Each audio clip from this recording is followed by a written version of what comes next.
রাগে বিরক্তিতে মেয়েটি ঠোঁট কামড়ে ধরল। এক মুহূর্ত দ্বিধা করে জল থেকে উঠে এলো। তারপর ধীর পদে ছেলেটির কাছে এগিয়ে এলো।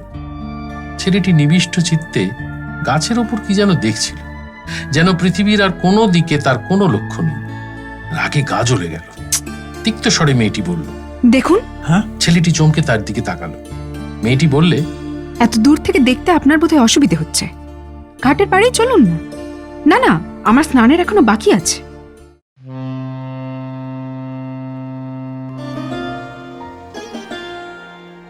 মনের বন্দরে দাঁড়িয়ে নোয়ার গল্প জাহাজ এখন শুধু গল্পের সাগরে পাড়ি দেওয়ার অপেক্ষা। এই ছাড়লো গল্প জাহাজ। উঠে পড়ুন শিগগিরই। রকমারি গল্পের 7 সমুদ্র পেরিয়ে চলুন আমরা যাই অনন্য এক আনন্দ সাগরে। নোয়ার গল্প জাহাজ। মানিক বন্দ্যোপাধ্যায়ের গল্প নেকি, পাঠ ভিভান ঘোষ, ঐশী ভট্টাচার্য ও অম্বরীশ ভট্টাচার্য। পূর্ববঙ্গের মহকুমা শহর। শহর সন্দেহ নেই, তবে বিশুদ্ধ নয়। গ্রামের খাদ আছে। চারিদিক ঘুরে এলে মনে হয় যেন এ শহর আর গ্রামের আলিঙ্গনাবদ্ধ মূর্তি। বাজার আর আপিস অঞ্চলটুকু দিব্যি শহর, আপ টু ডেট বাজার। কলকাতায় কোনো নতুন ফ্যান্সি জিনিস উঠলে 1 মাসের ভেতরে স্থানীয় মণিহারি দোকানগুলিতে আত্মপ্রকাশ ঘটে। একটি মাত্র বাঁধানো রাস্তা, মাইলখানেক লম্বা। বাজারের বুক ভেদ করে আদালতের গা ঘেঁষে গিয়ে মাটির রাস্তায় আত্মগোপন করেছে। বাজারের কাছে ছোট ছোট কয়েকটা শাখাও আছে।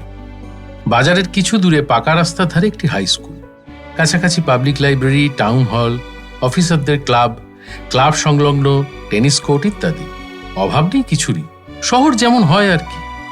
বাকিটুকু কিন্তু গ্রাম ছাড়া কিচ্ছু নয়। বাড়ি ঘর সবই প্রায় চাঁচের বেড়া এবং টিনের ছাদ দেওয়া। কোনোটার ভিটেটুকু মাত্র বাঁধানো। শুধু তাই নয়, গ্রামের যা প্রধান প্রধান লক্ষণ, প্রকাণ্ড প্রকাণ্ড আম কাঁঠালের বাগান, পুকুর ডোবা, ঝোপঝাড়, জঙ্গল, বেতবন থেকে আরম্ভ করে সাপ, ব্যাঙ, শিয়াল, বেজি এবং টিকটিকি, রাজ সংস্করণ, গোসাপ পর্যন্ত সমস্তই আছে। শহরের পশ্চিম প্রান্তে আগাগোড়া চুনকাম করা একটি পাকা বাড়ি। বাড়িটা বরাবর স্থানীয় প্রথম মুন্সেফ দখল করে থাকে। এখন আছেন হেমন্ত মুখার্জি। বাড়িটির পিছনে প্রকাণ্ড এক আমবাগান, তারই একদিকে ডোবা সংস্করণ একটি পুকুর। এই গল্পের আরম্ভ এইখানে। একদিন বেলা প্রায় 10টার সময় 16-17 বছরের একটি মেয়ে স্নান করছে। পুকুরের চারিদিকে প্রকৃতির নিজের হাতে গড়া গাছপালার প্রাচীর, এত ঘন যে 8-10 হাতের ভেতর এলেও বুঝতে পারা যায় না এখানে একটা পুকুর আছে। আশেপাশে বাড়িঘরও বেশি নেই, একান্ত নির্জন। মেয়েটির শঙ্কা ছিল, নিত্যকার মতো সমস্ত পুকুরটা সাঁতরে এসে নিশ্চিন্ত চিত্তে অঙ্গমার্জনা করছিল। হঠাৎ ওপারে নজর পড়ল।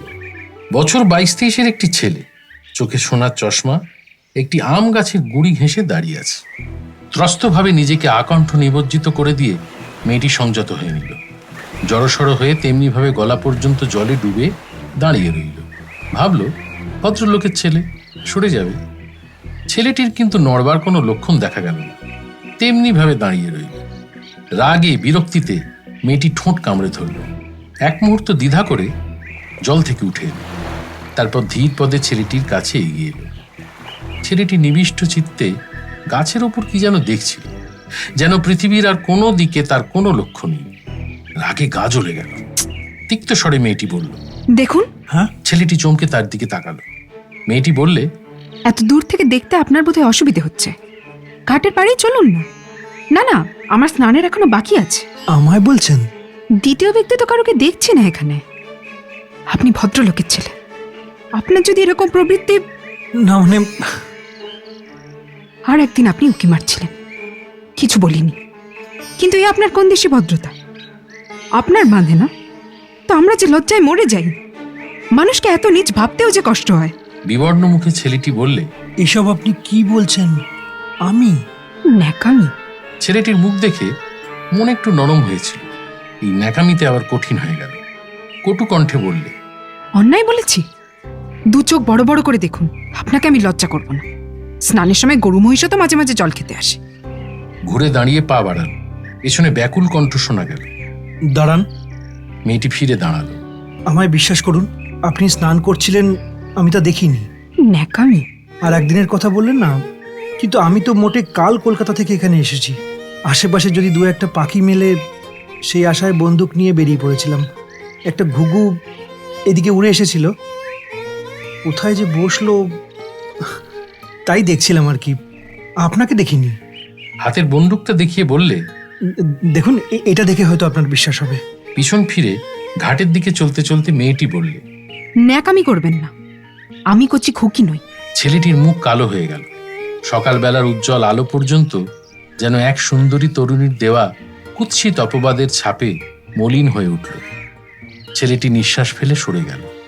পলাতক ঘুঘুটা চোখের সামনে দিয়ে উড়ে গিয়ে কাছেই একটা ডালে বসল। বন্দুক তুলতে ইচ্ছা হলো না। আঁকা বাঁকা সরু পথটি ধরে বাগান পার হয়ে খিড়কির দরজা দিয়ে সাদা বাড়িটায় ঢুকল। বন্দুকটা বড় ঘরের কোণে ঠেস দিয়ে রেখে বিরস মুখে বসে পড়ল। মা বললেন, কি স্বীকার করলি রে অশোক? অপবাদ। অপবাদ?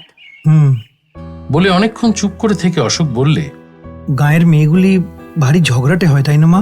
কার সঙ্গে ঝগড়া করে এলি নাকি? অশোক বললে, আমায় করতে হয়নি, একাই করেছে। বাবু স্নান করছিলেন, ঘুঘু খুঁজতে যেই পুকুরের পাড়ে গেছি, জল থেকে উঠে এসে যা মুখে এলো শুনিয়ে দিল। ওত পেতে ছিল বোধ হয়। বাপু থাকো তোমরা এখানে, আমি কাল কলকাতা চম্পট দিচ্ছি। মা বললেন, কোন পুকুর? বাগানের ভেতরেরটা? অশোক ঘাড় নেড়ে সায় দিল।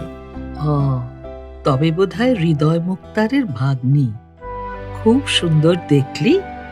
দেখলাম, না দেখতেই যা শোনালো, দেখলে বোধহয় খেয়েই ফেলতো। অশোকের ক্রুদ্ধ মুখের দিকে চেয়ে মা হেসে ফেললেন। না রে, ও খুব ভালো মেয়ে। তোষের ভেতর একটু তেজি আর ঠোঁট কাটা। মেয়েদের একটু তেজ থাকা ভালো রে, কাজ দেয়। অন্যায়ও মোটে সহ্য করতে পারে না। জানি, খুব ন্যায়বান উনি। কাল এলাম আমি এই জঙ্গলে, আর উনি বলছেন নাকি আমি আর একদিন উকি মারছিলাম। চিনতে পারিনি। নেকি তো প্রায়ই আসে আমার কাছে, চিনলেই দেখিস ক্ষমা চেয়ে নেবে। নেকি? ওর নাম নেকি নাকি? হ্যাঁ, ছেলেবেলায় নাকে কাঁদতো বলে ওর পিসি ওই নাম রেখেছিল। নাকে কাঁদ? যেরকম ভাবে বলছিল মা, আমি আর একটু হলে কেঁদে ফেলতাম। আজও যে সন্ধ্যার পর কালবৈশাখী দেখা দেবে, দুপুরবেলার প্রচণ্ড গুমোট সে সত্যটা নিঃসংশয়ই জানিয়ে দিচ্ছিল। কাল বৃষ্টি হয়ে গেছে, আজ ভ্যাপসা গরম যেন সিদ্ধ করে দিচ্ছে। শুকনো খটখটে গরম বরং সহ্য করা যায়, এই ভিজে ভিজে গরম এমন উৎকট লাগে। বিছানায় শীতল পাটি বিছিয়েও অত্যাধিক উত্তপ্ত হয়ে অশোক ঘামছিল। মা বাড়ি নেই, কাছেই এক মুনসেফের বাড়ি গেছে। রোদ বৃষ্টিতে আর যা কিছু আটকাক, মেয়েদের বেড়ানোটা আটকায় না। ছোট ভাই পুলকের সকালে স্কুল, আমবাগানে এখন তার খোঁজ মিলতেই পারে। হাতের বইটা টেবিল লক্ষ্য করে ছুঁড়ে দিয়ে অশোক উঠে বসল। ভিজে তোয়ালে দিয়ে সর্বাঙ্গের ঘাম মুছে অর্ধোন্মুক্ত বাতায়ন পথে বাইরের গুমোট স্তব্ধ পৃথিবীর ওপর সূর্যালোকের নিষ্ঠুর অত্যাচারের দিকে চেয়ে রইল। দুপুরবেলা, কিন্তু চারিদিকে গভীর রজনীর স্তব্ধতা ব্যাপ্তি হয়ে আছে। প্রকৃতির অস্বাভাবিক গাম্ভীর্য যেন স্পর্শ করা যায়, অনুভূতির সীমার মাঝে যেন আপনি হাত বাড়িয়ে দিতে চায়।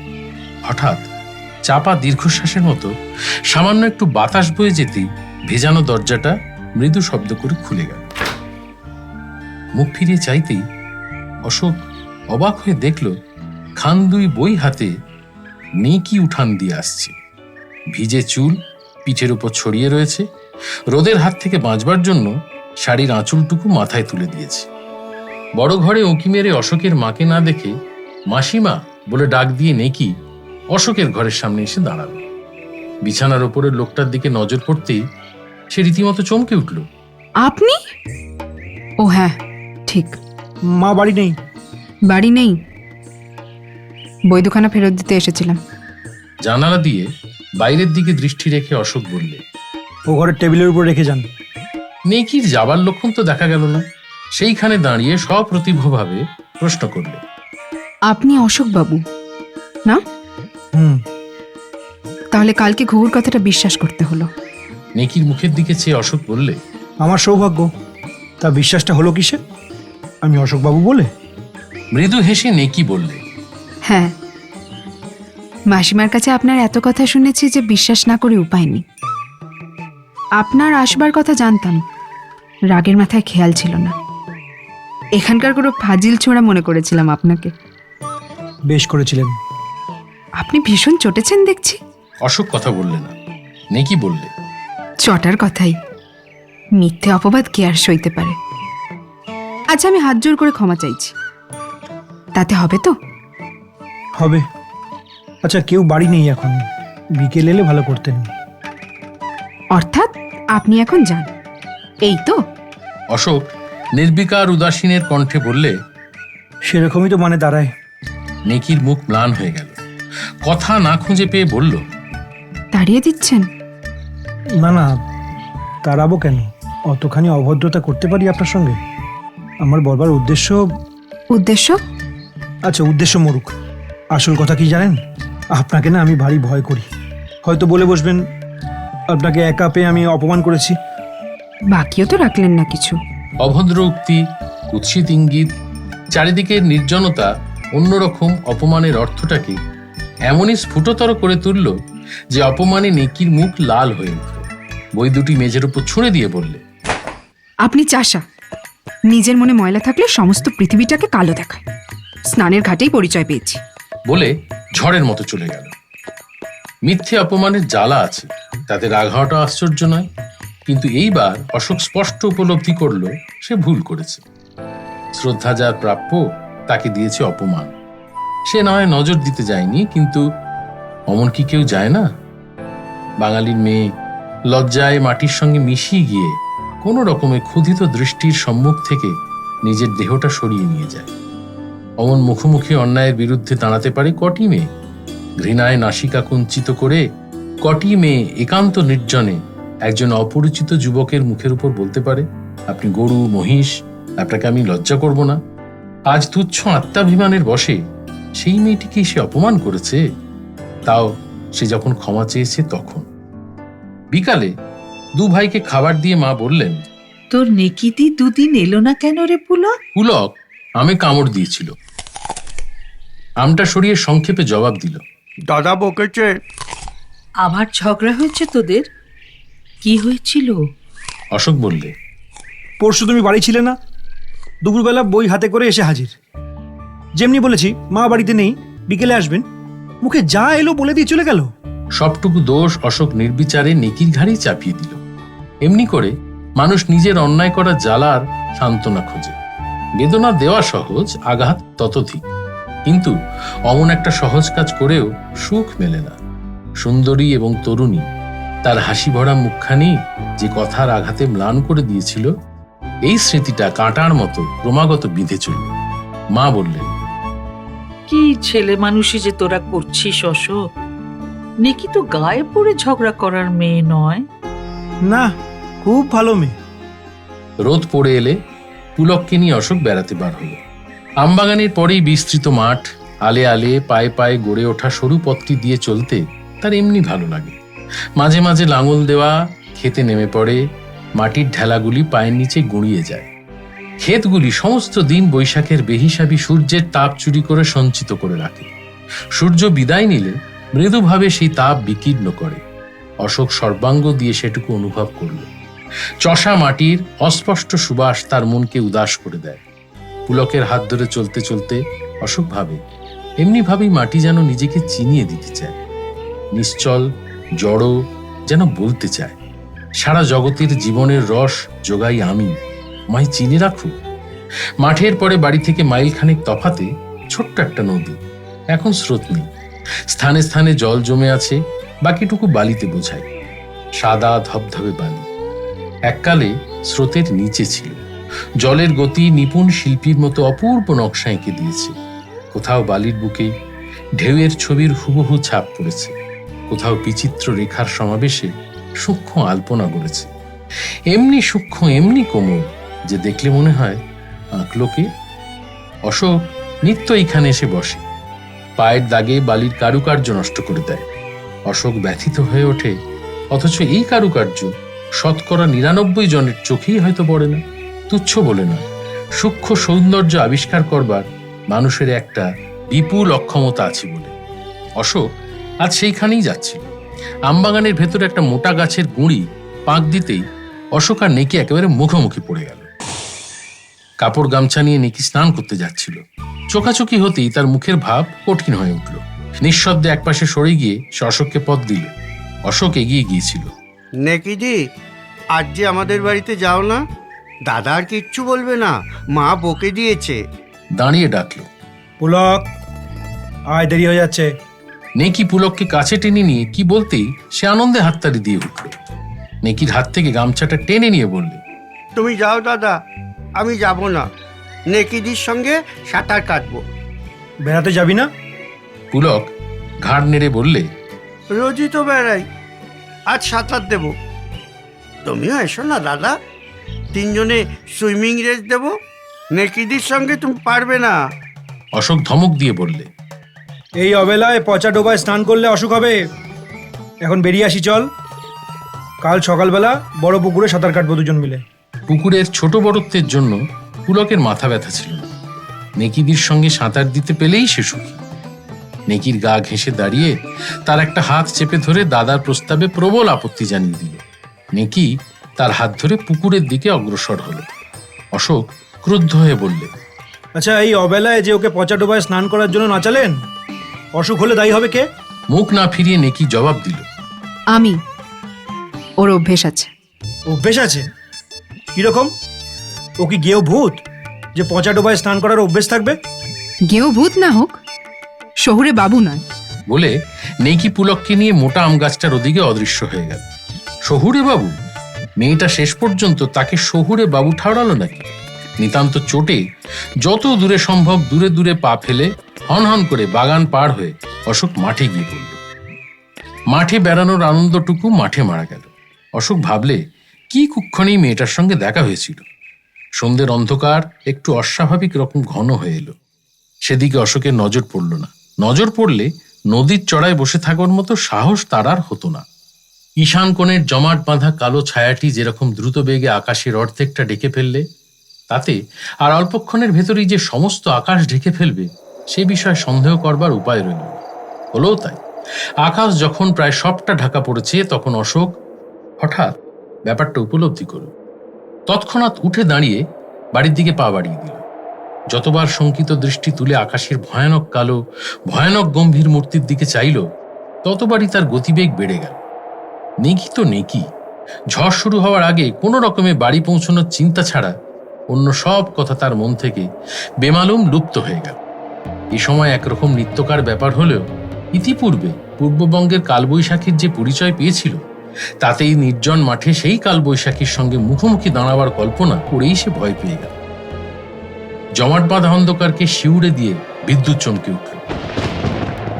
অশোকের দ্রুত চলা দৌড়নোতে পরিবর্তিত হয়ে গেল। অশোক পুরী গিয়েছিল। দূর থেকে সমুদ্র গর্জন কেমন শোনায় জানত। পেছন থেকে সেই রকম একটা অস্পষ্ট গর্জন কানে আসতেই সে বুঝতে পারল কাল বৈশাখী তাড়া করে আসছে এবং তাকে ধরে ফেলতে মাত্র 2-3 মিনিটের ওয়াস্তা। হাঁফ ধরে গিয়েছিল। দৌড়ে বিশেষ লাভ নেই, বরং উঁচু নিচু মাঠের ভিতর অন্ধকারে আছাড় খাওয়ার আশঙ্কা পুরো মাত্রায়। বাধ্য হয়ে দৌড়ানো বন্ধ করে অশোক দ্রুত চলা শুরু করল। আর একবার বিদ্যুৎ চমকাতে অশোক দেখলে আমবাগান তখনও 5-7 মিনিটের পথ। আমবাগান? ঝড় তো ধরে ফেলবে ঠিক, তখন আমবাগানের ভিতর দিয়ে যাওয়াটা কি বুদ্ধিমানের কাজ হবে? অশোকের ইচ্ছা হলো একবার থমকে দাঁড়িয়ে কথাটা ভালো করে চিন্তা করে নেয়, কিন্তু পিছনের গর্জনটা খুব কাছে এবং বেশি রকম স্পষ্ট হয়ে উঠেছে দেখে দাঁড়াবার সাহস হল না। আর দ্বিতীয় পথের সন্ধান তো রাখে না। অন্য সময় ঘন্টাখানেক ধরে খুঁজে অন্য দিক দিয়ে ঘুরে যাওয়ার ভালো রাস্তা আবিষ্কার করা হয়তো সম্ভব হতো, কিন্তু এখন সারা রাত ধরে খুঁজলেও যে সে পথের খবর মিলবে না তা ঠিক। আমবাগান ছাড়া পথ নেই। কাঁচা পাকা ঢের ফল গাছগুলি খাইয়েছে, আর যদি নিতান্তই চাপা দেয় কি আর করা যাবে। পেছন থেকে মহা কলরব করতে করতে ঝড় এসে অশোককে এমনি জোরে ধাক্কা দিল যে মুখ থুবড়ে পড়তে পড়তে কোনো রকমে সামলেন না। আর জোরে চলবার চেষ্টা করবার প্রয়োজন হলো না। বাতাসেই অশোককে ঠেলে নিয়ে চলল, ঠিক যেন ভোজবাজি শুরু হয়ে গেল। চিরকাল মাথা উঁচু করেই আছে, কিন্তু গাছগুলি পর্যন্ত শটান শুয়ে পড়বার জন্য যে আকুলি ব্যাকুলি শুরু করে দিল। লাখখানেক ঢাকঢোল বাজিয়ে প্রকৃতি যেন বিদঘুটে রকমের ওয়ার ড্যান্স আরম্ভ করে দিলে। সব ভেঙে চুরমার করে ঠান্ডা হবে। মেঘের সংযম রইল না, ফোঁটা ছেড়ে ধারাপাত আরম্ভ হয়ে গেল। সেই পতনশীল বাড়িধারা নিয়ে পাগলা হাওয়া এমনি খেলা শুরু করে দিল যে দেহের অনাবৃত অংশের স্পর্শেন্দ্রিয় দিয়ে এবং বিদ্যুতের আলোতে দর্শনেন্দ্রিয় দিয়ে ভালো করে অনুভব করে অশোকের ইচ্ছে হতে লাগলো সেই মাঠের ভিতরে মুখ গুঁজে শুয়ে পড়ে। ঝড়ের শব্দ তো আছেই, তার উপরে আকাশে মেঘেদের অজস্র চকমকি ঠুকে আলো জ্বালবার অবিশ্রাম চেষ্টা যে আওয়াজ হতে লাগলো, তাতে অশোকের শ্রবণেন্দ্রিয় সংজ্ঞাহারা হয়ে পড়বার উপক্রম করল। আমবাগানের শেষ প্রান্তে হৃদয় মুক্তারের বাড়ি। অশোকের পথ তার রান্নাঘরের পাশ দিয়ে। চাঁচের বেড়ার গায়ে বসানো জানলার পাশে আসতেই সুতীক্ষ্ণ কণ্ঠ শোনা গেল, অশোক বাবু দাঁড়ান। হ্যাঁ, নেকি অশোকের প্রতীক্ষাতেই রান্নাঘরের জানলায় চোখ রেখে দাঁড়িয়েছিল। ডাক দিয়ে বাইরে বেরিয়ে অশোকের কাছে গিয়ে দাঁড়াল, বললে, গলা চিরে ডেকেছি, যে শব্দ ভাবলাম বুঝে শুনতেই পাবেন না, ঘরে চলুন। অশোকের পথ আগলে দাঁড়িয়ে নেকি বললে, বাগানের ভেতর দিয়ে তো যাওয়া যাবে না, এর ভেতরেই 3-4টে গাছ উল্টে পড়ে গেছে শুনেছি, দাঁড়াবেন না, আসুন আসুন। অশোক তবু দ্বিধা করল। না, মা চিন্তা করবেন। সে অল্পক্ষণের জন্য, কিন্তু যদি গাছ চাপা পড়েন সত্যি সত্যি পাগল হয়ে যাবেন। অন্য সময় যত পারেন রাগ করবেন, আপনার পায়ে পড়ি, চলুন। আকাশে বিদ্যুৎ চমকে গেল। সেই আলোতে নেকির মুখের যে ব্যাকুল ভাবটা অশোকের চোখে পড়ল, তাতে আর দ্বিধা করবার অবকাশ রইল না। নেকি অশোককে পথ দেখিয়ে রান্নাঘরের পাশ দিয়ে উঠোন পার হয়ে বড় ঘরের দাওয়ায় উঠল। দরজার বাইরে থেকে শিকল লাগানো ছিল, ক্ষিপ্র হস্তে শিকল খুলে ফেলল। ঘরে প্রদীপ জ্বলছিল। দরজা খুলতেই বাতাসে নিভে গেল। অশোককে হাত ধরে ঘরের ভেতর নিয়ে গিয়ে নেকি বললে, দাঁড়ান, আলো জ্বালছি। আপনার কাছে দেশলাই আছে? না। সিগারেট খান না? না। খুব ভালো ছেলে তো। না, আপনার সঙ্গে তাহলে পারা গেল না দেখছি। রান্নাঘরেই যেতে হলো। থাকুন অন্ধকারে চুপটি করে দাঁড়িয়ে। বলে নেকি বাইরে চলে গেল। হাত বাড়িয়ে দেশলাই নিয়ে আলোটা জ্বেলে ফেলুন অশোকবাবু। একবারে তো দুজনেই খানিকটা করে জল ঢেলেছি। সর্বাঙ্গে যেরকম ধারা বইছে, এবার ঘরে ঢুকলে মেঝেতে নদী বয়ে যাবে। নিকষ কালো আঁধার, কিন্তু তারই ভেতর নেকি হাতের দুগাছি সোনার চুড়ি রান্নাঘরের অদৃশ্য প্রায় আলোয় চিকচিক করছিল। দেশলাই নিয়ে অশোক একটা কাঠি জ্বালিয়ে বললে,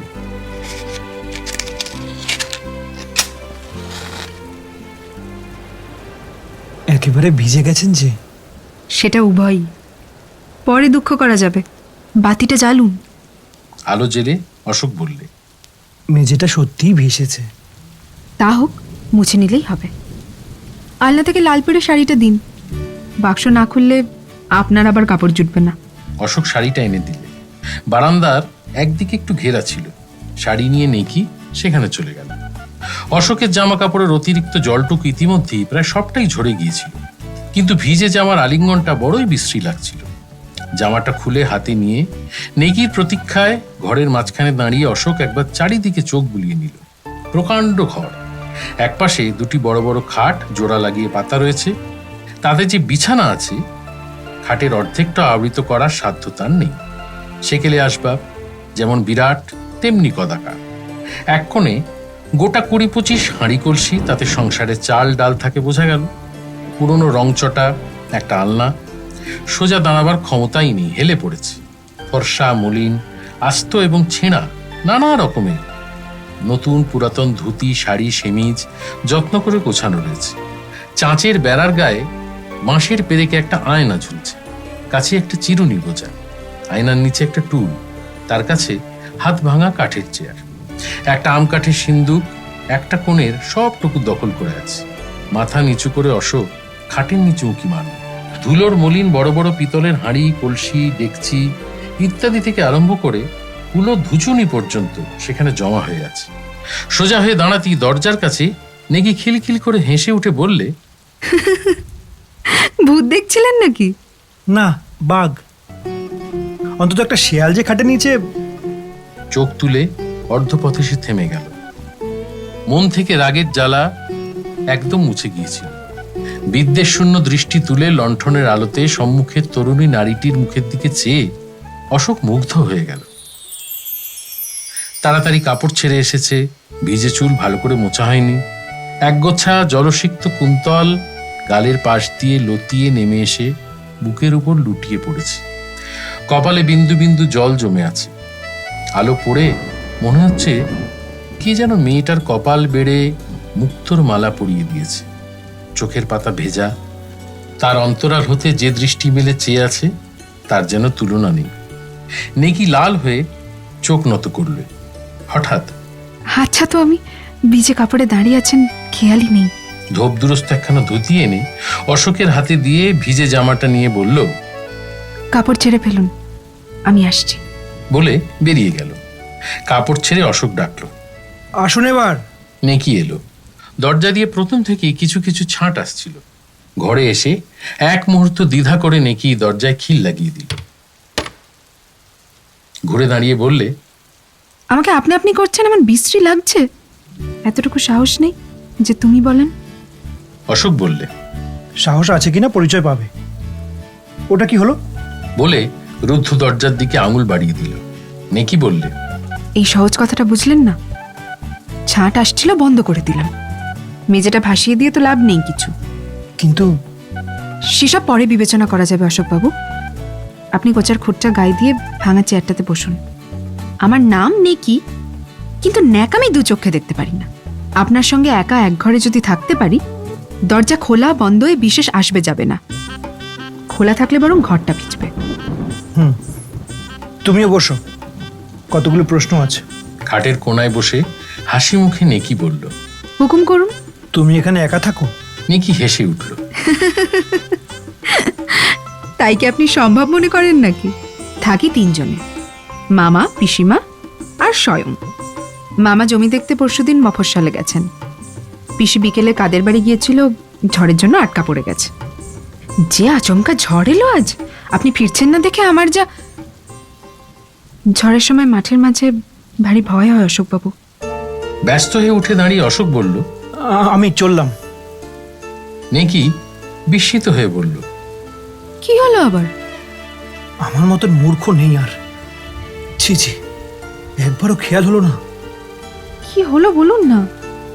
বুঝলে না, কেউ যদি হঠাৎ এসে পড়ে সে ভারী বিশ্রী হবে। আমি যাই। ভাববেন না, এই ঝড়ে কেউ আসবে না। যাবেনই বা কি করে? না না, তুমি বুঝছো না, তোমার কত বড় ক্ষতি হবে তুমি জানো? জানি। বসুন। সে ভয় করলে আপনাকে ডেকে আনতাম না। পাগল হয়েছেন? ভালো দিনে কেউ আসে না, আর ঝড় বৃষ্টি মাথায় করে গোয়েন্দাগিরি করতে আসবে। অশোক বসল। বললে, তোমার কিন্তু বেজায় সাহস।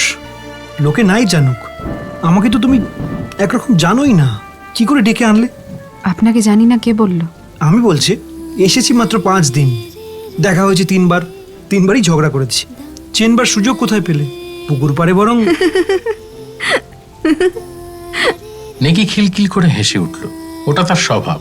বললে, পুকুরের ঘটনাটা ভোলেননি দেখছি। না ভুলিনি, ঠাট্টা নয়। সত্যি বলো তো, কি করে চিনলে আমায়? একজনকে চিনতে হলে তার সঙ্গে 2-4 বছর মিশবার দরকার হয় বলে মনে করেন নাকি আপনি? আমার সঙ্গে প্রথম থেকে যেমনভাবে ঝগড়া করতে পারে, তাকে ভয় করা আমি প্রয়োজন বলে মনে করি না। বুঝলেন? অশোক ঘাড় নেড়ে বললে, না। ও, তবে অন্যরকম করে বলি। আমাদের অনুভূতি বলে একটা জিনিস আছে অশোকবাবু। একবার দেখলেই আমরা মানুষকে চিনতে পারি। আর কি জানেন, মাসিমার ছেলেকে চিনবার দরকার হয় না। নেকির কথায় তার মার প্রতি এমনি একটা সহজ শ্রদ্ধার ভাব প্রকাশ পেল যে অশোক খুশি হয়ে উঠল।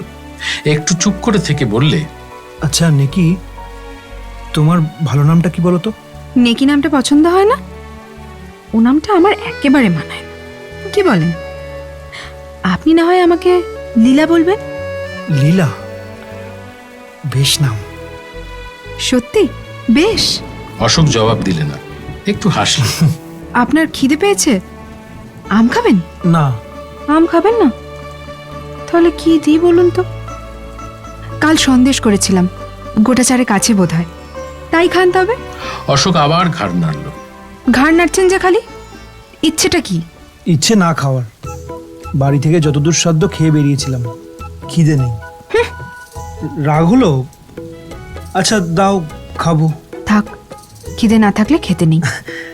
না, খিদে যেন পাচ্ছে পাচ্ছে মনে হচ্ছে, বুঝলে তো? এতক্ষণ বুঝতে পারিনি। দাও, কি দেবে দাও, খেয়ে নি। নেকি হাসি মুখে খাবার নিয়ে এলো। শুধু সন্দেশ নয়, আমও কেটে দিল। ঘরেই ছিল। কোণের কলসি থেকে জল গড়িয়ে দিল। অশোক নিঃশব্দে আহারে মন দিল। খেতে খেতে কথা বলুন, চুপ করে থাকতে ভালো লাগে না। কি বলবো? যা খুশি। অশোক নেকির কথাই পারল। একটু একটু করে নেকির জীবনের যে ইতিহাস সে শুনল, তাতে অবাক হয়ে গেল। বড় লোকের মেয়ে, কলকাতায় বাবার ব্যবসা ছিল। মা কবে মারা গিয়েছিলেন নেকির মনেই নেই। পিসি তাকে মানুষ করেছে। কি সব কারণ ঘটেছিল নেকি জানে না। তার যখন 16 বছর বয়স, ব্যবসা ফেল পড়ল। বাজারে দেউলিয়ার নাম জাহির হওয়ার আগেই বন্দুকের গুলিতে নিজের মাথাটা ফুটো করে নেকির বাবা সব দায় এড়িয়ে গেলেন। আপনার বলতেই মামা। চোখ মুছতে মুছতে বছর 2 আগেই পিসিকে নিয়ে এই মামার আশ্রয় এলো। পিছনে ফেলে এলো আজন্ম অভ্যস্ত শৌখিন জীবন। নতুন জীবনের ভয়ে বাবার শোককে পর্যন্ত ছাপিয়ে উঠেছিল অশোকবাবু। পাড়াগাঁত চোখে দেখিনি। পিসের কাছে শুনে 2 চোখে খালি অন্ধকার দেখতে লাগলাম। গায়ের মেয়েরা কিভাবে থাকে, ভোর 5টায় উঠে গোবর দিয়ে কেমন করে ঘর নিকোয়, ডোবায় গিয়ে বাসন মাজে, লাউ কুমড়ো চচ্চড়ি দিয়ে কেমন আরামে দুবেলা পেট ভরায়। পিসের কাছে লম্বা ফিরিস্তি শুনে মনে হয়েছিল কাজ নেই বাবা বেঁচে থেকে, তার চা আপিম গুলে খাওয়া সহজ। তারপর যখন সত্যি সত্যি এলে, তখন কেমন লাগলো? এসে দেখলাম ভয়ের কারণ নেই। ঘর নিকোবার দরকার হলো না, বাসনও মাজতে হলো না, রান্নার ভাতটাও পিসিমাই নিলেন। সেদিক দিয়ে বিশেষ কষ্ট হলো না। কিন্তু কপাল মন্দ, আমি আসা 3 মাসের ভেতরে কয়েকটা মোকদ্দমায় হেরে মামার অবস্থা ভয়ানক খারাপ হয়ে গেল। মামা অবশ্য বললেন, অবস্থা বুঝে আমি নিজেই ঝিকে ছাড়িয়ে দিলাম। বুক বেঁধে একদিন যে ভয় আপিম খেতে ইচ্ছা হয়েছিল, সেই গোবর লেপা থেকে বাসন মাজা পর্যন্ত সমস্ত কাজগুলো করে ফেললাম। কোথাও কিন্তু বাঁধল না। রান্নাটাও বোধহয় এখন করতে হয়। হ্যাঁ, পিসিমার বাতের শরীর, পারেন না। ঝড়ের বেগ কম পড়তেই নেকি বললে, আপনি এখন আসুন অশোকবাবু। একা ফেলে গেছে, পিসি হয়তো ঝড় ঠেলেই এসে পড়বে। এই সামান্য ঝড়ে আর গাছ পড়বে না। অশোক উঠে দাঁড়িয়ে বললে, পিসির আসার কথাই ভাবছো? আচ্ছা, আমি যদি এখন সবাইকে গিয়ে বলে দিই সন্ধ্যাটা কোথায় কাটিয়ে গেলাম? ওইটুকু আপনি করতে পারেন না। এই 2 ঘন্টার কথা সম্পূর্ণ গোপন থাকবে। মাকে কিন্তু বলতেই হবে। তা তো হবেই, মাসিমাকে বলবেন বই কি। আমি অন্য লোকের কথা বলছিলাম। আচ্ছা চলুন, আপনাকে বরং একটু এগিয়ে দিয়ে আসি। তারপর তোমাকে কে এগিয়ে দিয়ে যাবে লীলা? আমার দরকার হবে না, একাই আসতে পারবো। বাড়াবাড়ি করো না, আমি শিশু নই। দরজা দিয়ে বসো, আমি এইটুকু একাই যেতে পারবো। আচ্ছা আসুন তবে। অশোক বারান্দার সিঁড়ি দিয়ে নামতে যাবে। নেকি বললে, বাড়ি গিয়ে কাপড় ছেড়ে ফেলবেন কিন্তু, 2 বার ভিজতে হলো, অসুখ না হয়। আচ্ছা। বলে সিঁড়ি দিয়ে নেমে গিয়ে আবার উঠে এলো। বললে, তোমার ভয় করবে না তো? একটু একটু করবে। আর দাঁড়াবেন না, পিসি এলে ভারী মুশকিলে ফেলবে। আচ্ছা। অশোক উঠোনে নেমে এলো। নেকি চেঁচিয়ে বললে, আর একটা কথা অশোকবাবু, আপনাতে আমাতে সন্ধি তো? উঠোন থেকে ঘাড় ফিরিয়ে অশোক বললে, সন্ধিপত্রের খসড়া করে রেখো, সই করে দেব। নেকি সেইখানে দরজা ধরে দাঁড়িয়ে রইল। ঝড়ের বেগ কমছিল, কিন্তু বৃষ্টি সমানভাবেই পড়ছিল। ছাঁট লেগে নেকির বসন প্রান্ত ভিজে যেতে লাগলো, কিন্তু সেদিকে তার খেয়ালই রইল না। পরদিন সকালে অশোকের জামা আর কাপড় হাতে করে যেতেই অশোকের মা নেকিকে জড়িয়ে চুমো খেলেন। সুখে তৃপ্তিতে লজ্জায় নেকির মুখখানি আরক্ত হয়ে উঠল। সে মাথা নত করল। আপনার জামার পকেটে এই কাগজপত্রগুলো ছিল অশোকবাবু, ভিজে চুপসে গেছে। ও, আর মানি ব্যাগটা? Money bag? মানি ব্যাগ তো ছিল না। ছিল না কিরকম? কাগজ রইল, ব্যাগ উড়ে গেল। যতই করুন অশোকবাবু, আর ঝগড়া বাঁধবে না। সন্ধি হয়ে গেছে। ঠাট্টা নয়, বেশি টাকা ছিল নাকি? না, গোটা 5 দৌড়াবার সময় মাঠে পড়েছিল, বুঝেছিলাম। আসলে তুলে নেবার সুযোগ হয়নি। ভালোই হয়েছে, সারের কাজ দেবে। তা দেবে, টাকার মতো সার আর নেই। মাসখানেক কেটে গেছে। সকালবেলা মা চা করেছিলেন। ঝরা ফুলের মতো পরিক্লান্ত মূর্তি নিয়ে নেকি এসে তার গা ঘেঁষে বসে পড়ল। মা বললেন, কি রে, জ্বর ছেড়েছে? উঠে এলি যে? জ্বর নেই, আমায় 1 কাপ চা দিও মাসিমা। এখনো কিছু খাসনি? নেকি ঘাড় নাড়ল। তবে আগে একটু দুধ খেয়ে নে, তারপর চা খাস। দুদিনের জ্বরে কি চেহারাই না হয়েছে মেয়ের। স্টোভের ওপর কড়ায় দুধ জাল হচ্ছিল। বাটিতে ঢেলে নেকির সামনে ধরলেন। অশোক বললে, 3-4 বার করে পচা ডোবায় স্নান করলে জ্বর হবে না? প্রথম দিন থেকেই ও পুকুরে স্নান করাটা আপনার চক্ষুশূল হয়েছে দেখছি।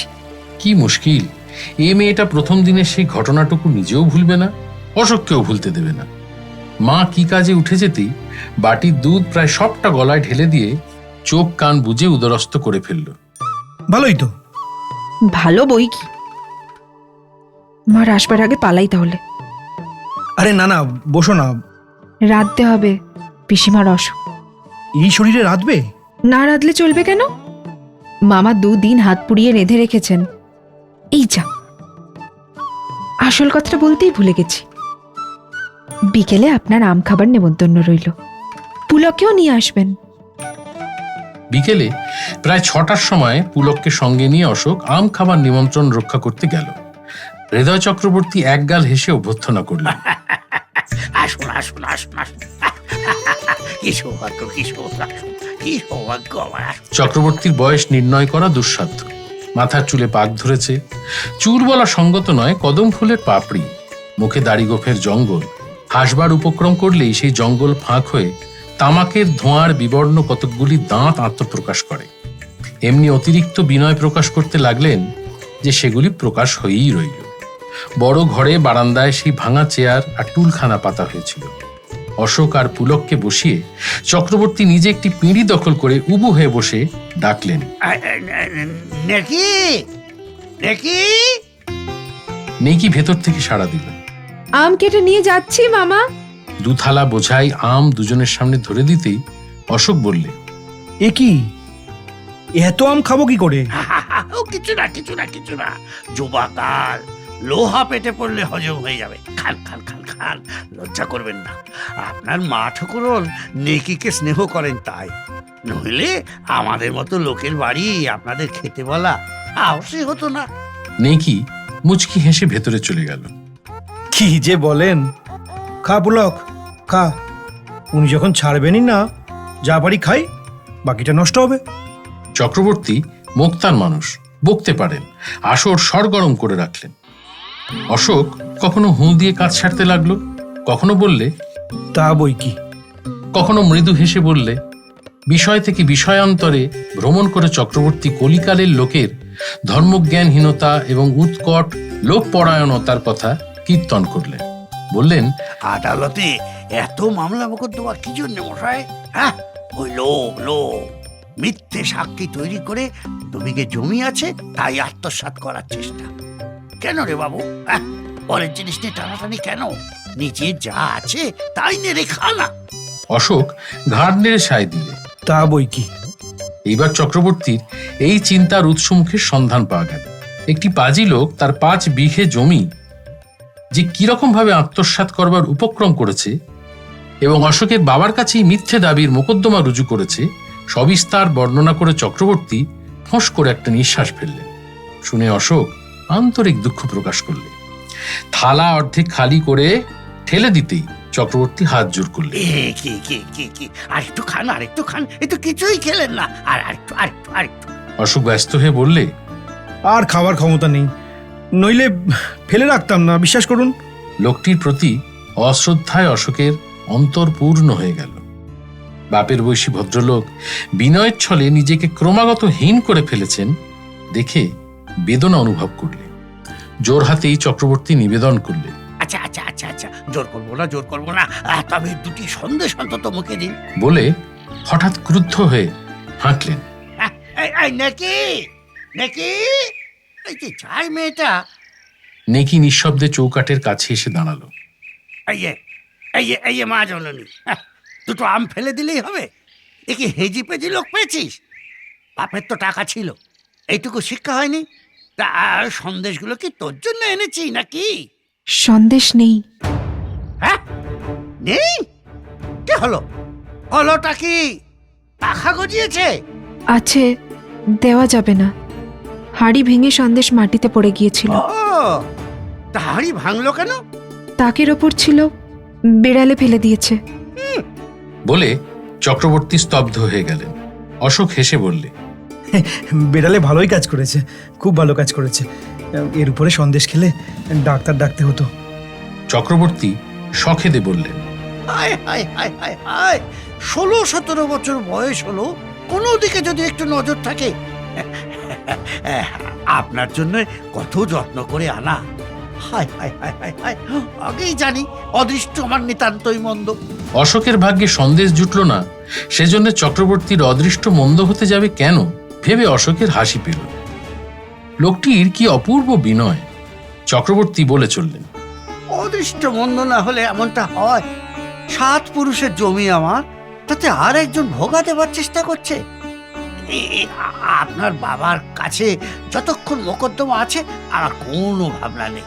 উনি বিচক্ষণ হাকিম, চট করে সাজানো মামলা ধরে ফেলতে পারেন। কিন্তু তা কি থাকবে?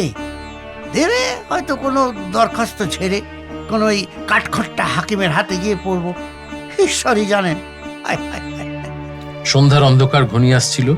অশোক উঠে দাঁড়িয়ে বললে, আজ আসি চক্রবর্তী মশাই। ও তাই তো, যাবেন না? হ্যাঁ যাবেন বই কি, অন্ধকারও ঘনিয়ে এলো। নাকি যা তো মা, একটা আলো নিয়ে সঙ্গে যা। না না, আলো লাগবে না, এখানে তেমন অন্ধকার নেই, এইটুকু বেশ যেতে পারবো আমি। আরে বাস রে, তা কি হয়? গ্রীষ্মকাল, জঙ্গলের ভেতর দিয়ে পথ। যাক না, একটা লণ্ঠন নিয়ে এগিয়ে দিয়ে আসো। অশোকের ইচ্ছা হলো বলে, আপনি আলো নিয়ে চলুন না মশাই, এই রোগা মেয়েটাকে না হয় নাই পাঠালেন। এইরকম ইচ্ছা দমন করতে হয়। অশোকও তাই করলো। নেকি একটা আলো জেলে নিয়ে তার সঙ্গে চলল। বাগানের মাঝখানে হঠাৎ থমকে দাঁড়িয়ে নেকি বললে, অশোকবাবু, আমার একটা অনুরোধ রাখবেন? মস্ত ভূমিকা, অনুরোধ ছোট হলে চলবে না। না, ছোট নয়। নেকি একটা ঢোক গিললে। আলোটা এমন ভাবে ধরলে যে মুখ তার অন্ধকারই রইল। একটু চুপ করে থেকে বললে, মামা যে জমির কথা বলছিলেন সেটা সত্যি সত্যি আমাদের। বাবাকে একটু বলবেন?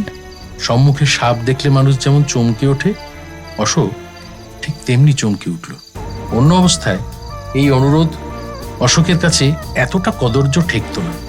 সরলভাবে নেকি যদি এই অনুরোধ জানাতো, অশোক মৃদু হেসে তাকে বিচারকের কর্তব্যের কথা বুঝিয়ে দিত। নেকির অজ্ঞানতার কৌতুক অনুভব করত। কিন্তু এই যে ষড়যন্ত্র, তাকে ভুলিয়ে আদর দিয়ে নেমন্তন্ন করে খাইয়ে শত রকম ভাবে ঘনিষ্ঠতার আসনে বাঁধবার চেষ্টা করে এমনি ভাবে এই নির্জন আমবাগানে এ অনুরোধ করার আর কোনো অর্থই হয়তো হয় না। টাকা নয়, কিন্তু আদর যত্ন তো ঘুষের রূপ নিতেই পারে। হয়তো এই মেয়েটির রূপ চক্রবর্তী নিজের মুখে না জানিয়ে সন্ধ্যার অন্ধকারে নির্জনে সুন্দরী তরুণীকে দিয়ে এই অনুরোধ করার আর কি মানে হয়? ঘৃণায় অশোকের অন্তর সংকুচিত হয়ে গেল। গম্ভীর কণ্ঠে বললে, তোমার এই অনুরোধের অর্থ জানো? নেকির গলা কেঁপে গেল। আমরা বড় গরিব অশোকবাবু। অন্য সময় এই কণ্ঠস্বর শুনলে অশোকের হয়তো করুণা হতো, এখন রাগ হলো। বললে, গরিব বলে তোমাদের জন্য আমাকে অন্যায় করতে হবে নাকি? অন্যায় তো নয়, জমিটা আমাদের। আমার কথা আপনার বিশ্বাস হয় না? না, হয় না। হলেও জমি তোমাদের কি অন্যের সে মীমাংসা হবে আদালতে। সাক্ষী প্রমাণ দেবে। তোমাদের এই অনুরোধ আমাকে এবং আমার বাবাকে কতদূর যে অপমান করতে পারে সেই ধারণা তোমাদের নেই। তাই জন্যই তুমি নিঃসংকোচে আমাকে জানাতে পারলে এটা। না, আমি নেকি কি বলতে গিয়ে যেন সামলে নিল। একটা নিঃশ্বাস ফেলে বললে, চলুন। তোমার আর কষ্ট করার দরকার নেই। নেকির মুখ দেখা গেল না।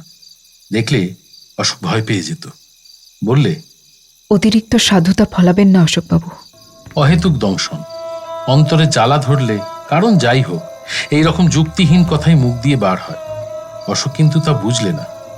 বললে, সাধুতা এবং অসাধুতার তফাৎ বুঝবার মতন ক্ষমতা তোমার নেই লীলা, তাই এই কথার জবাব আমি দিলাম না। আমার সবচেয়ে বড় দুঃখ কি জানো?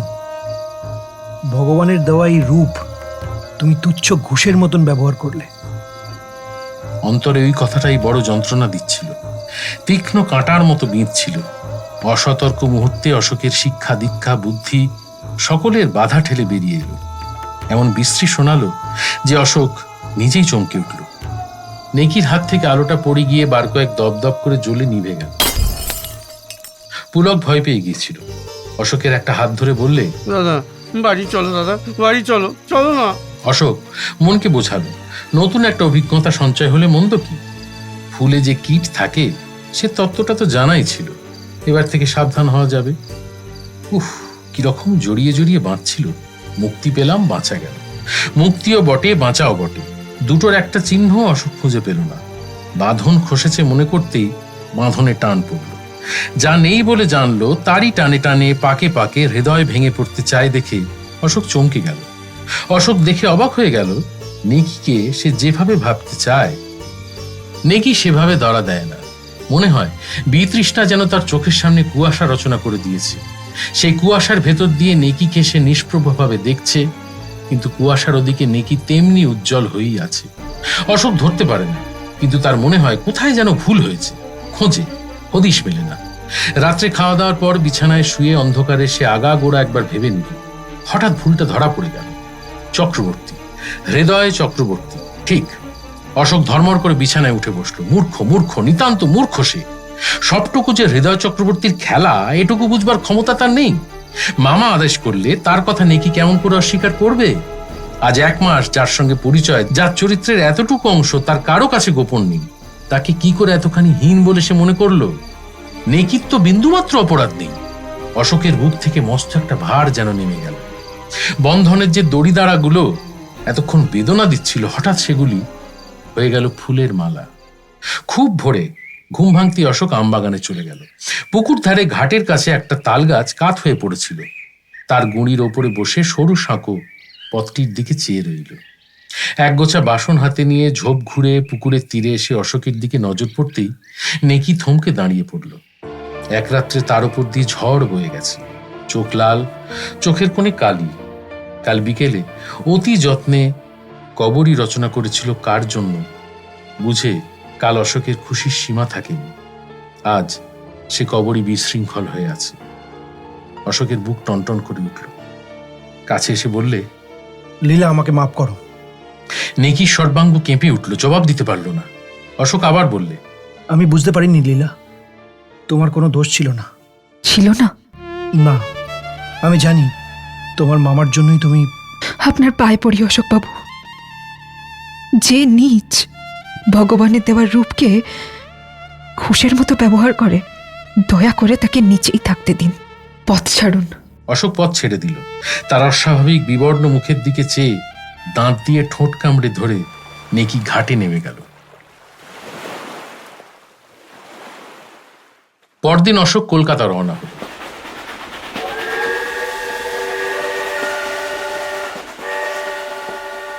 মাস 3 পরের কথা। সকালে মার কাছ থেকে অশোক একখানি চিঠি পেল। মা লিখেছেন, মাসখানেক ধরে তিনি জ্বরে ভুগছেন, খুব সম্ভব ম্যালেরিয়া। ডাক্তার চেঞ্জে যেতে বলেছেন। রাঁচি যাওয়া ঠিক হয়েছে। অশোকের বাবার ছুটি নেই, রাঁচি পর্যন্ত যেতে পারবেন না। কলকাতায় পৌঁছে দিয়ে তিনি ফিরে যাবেন।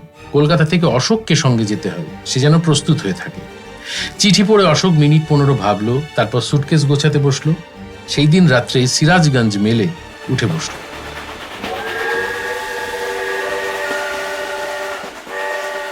কেন যে এলো সে প্রশ্নের বিরামহীন মহলা তো তার মনেই চলছে। জবাব দেবে কি? মার চেঞ্জে যাওয়ার আসল উদ্দেশ্য এবার আর অশোকের কাছে গোপন রইল না। নেকি আজ অল্প হাঁটতে পারত, কিন্তু আমবাগান পার হয়ে আসবার তার ক্ষমতা ছিল না। মা পালকি নিয়ে গিয়ে নিজে তাকে নিয়ে এলেন। অশোক উঠানে দাঁড়িয়েছিল। পালকির খোলা দরজা দিয়ে তার দিকে চেয়ে নেকি ম্লান হাসি হাসল। রাগ নেই, দেশ নেই, অভিমান নেই। সারা রাত্রি ঝড়ের আঘাত সয়ে রজনীগন্ধার দল ভোরবেলা যেমন শ্রান্ত ক্লান্ত হাসি হাসে, সেই রকম হাসি। অশোক মুখ ফিরিয়ে নিল। নেগির পিসির অসুখ, চক্রবর্তীর তাই এই সঙ্গে যাওয়া হলো না। পিসি একটু ভালো হলেই যাবেন। যাত্রা করবার সময় ভদ্রলোক হাউমাউ করে কেঁদে ফেললেন। অশোকের মাকে উদ্দেশ্য করে বিকৃত কণ্ঠে বললেন, আমার আর কেউ নেই মা, কেউ নেই। আমার নেকিকে আপনি ফিরিয়ে আনবেন মা। চক্রবর্তীর ওপরে অশোকের বিতৃষ্ণার সীমা ছিল না। আজ তার মনে হলো এর চেয়ে ভালো লোক বোধহয় এ পৃথিবীতে নেই। শহরের প্রান্তবাহী ছোট নদীটি বর্ষার জলে ভরে উঠেছে। স্টিমারের ঘাট পর্যন্ত গাড়ি যায় না, নৌকোয় যেতে হয়। স্টিমার ঘাট শহর থেকে মাইল 5 দূরে। স্টিমারে উঠে নেকি কেবিনে ঢুকতে রাজি হলো না। রেলিং এর পাশে ডেক চেয়ার পেতে তাকে বসিয়ে দেওয়া হলো। অশোক আর তার মা কাছেই বসলেন। নেকি এক দৃষ্টে মেঘনার জলরাশির দিকে চেয়ে রইল। স্টিমার এক তীর ঘেঁষে চলেছে। ওপরের তটরেখা অস্ফুট। 2 বছর আগে এই পথ দিয়েই সে একটি অতি পরিচিত জীবনকে ফেলে দুরু দুরু বক্ষে অজানা অচেনা জীবনের মাঝে গিয়ে পড়েছিল। আজ আবার সেই পথে কোন নতুন জীবনের সন্ধানে সে চলেছে কে জানে। দেনা পাওনা হয়তো মিটবে না। ওপারের তটরেখার মতোই অস্পষ্ট অনুভূতি তাকে যে চিরন্তন জীবনের কথা মনে পড়িয়ে দিচ্ছে। সে জীবনে যেতে মন হয়তো তার কেঁদেই উঠবে, কিন্তু যেতে বোধহয় হবেই। অশোক শুষ্ক মুখে ডেকের পাটাতনের দিকে চেয়ে রইল। পুলকের এ সমস্ত উচ্চাঙ্গের সুখ দুঃখের বালাই নেই। রেলিংয়ে ভর দিয়ে তন্ময় হয়ে সে ঢেউয়ের ওঠানামা দেখতে লাগলো। মা উঠে যেতেই অশোকের মুখের দিকে চেয়ে নেকি হাসল, যেন বলতে চায়, রাগ তো তোমারও নেই, তবে কথা বলছো না কেন? ভালো আছেন? চেয়ারটা নেকির কাছে সরিয়ে এনে তার মুখের ওপর ব্যাকুল দৃষ্টি মেলে অশোক বললে, আমায় মাফ করেছো? মাফ করার কিছুই নেই, সেসব আমি ভুলে গেছি। তুচ্ছ ব্যাপারকে বড় করে দেখবার আর শক্তিও নেই, সময়ও বোধহয় নেই। অশোকের চোখে জল এলো। বললে, আমি তোমায় শেষ করে দিলাম লীলা। না না, ও কথা বলো না।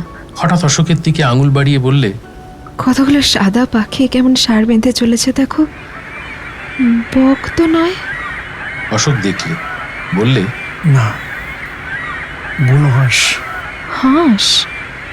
ও মা, এ আবার কিরকম হাঁস? আচ্ছা, ওরা দল বেঁধে চলেছে কোথায়? বেড়াতে বেরিয়েছে বুঝি? অশোক বুঝলে। একেবারে নেকির পাশে সরে গেল। নেকির একখানা হাত নিজের হাতের ভেতর গ্রহণ করে বললে, তুচ্ছ কথার অন্তরালে অনাড়ম্বর চেষ্টায় এতদিনের বিচ্ছেদের সংকোচ মুছে ফেলাই সবচেয়ে সহজ। বাতাসে একরাশি রুক্ষ চুল নেকির মুখের ওপর এসে পড়ছিল। অশোক সযত্নে চুলগুলি সরিয়ে দিলে।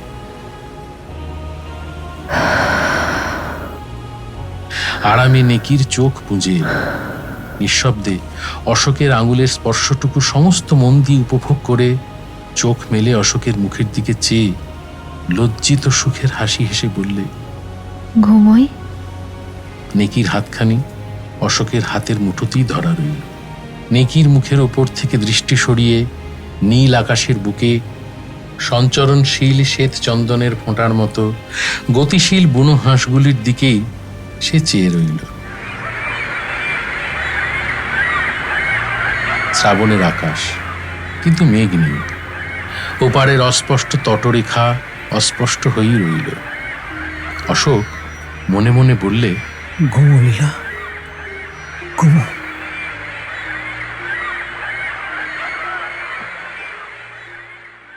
এইরকম আরও গল্প শুনতে সাবস্ক্রাইব করুন নোয়া গল্প জাহাজ। প্রেস করুন বেল আইকন।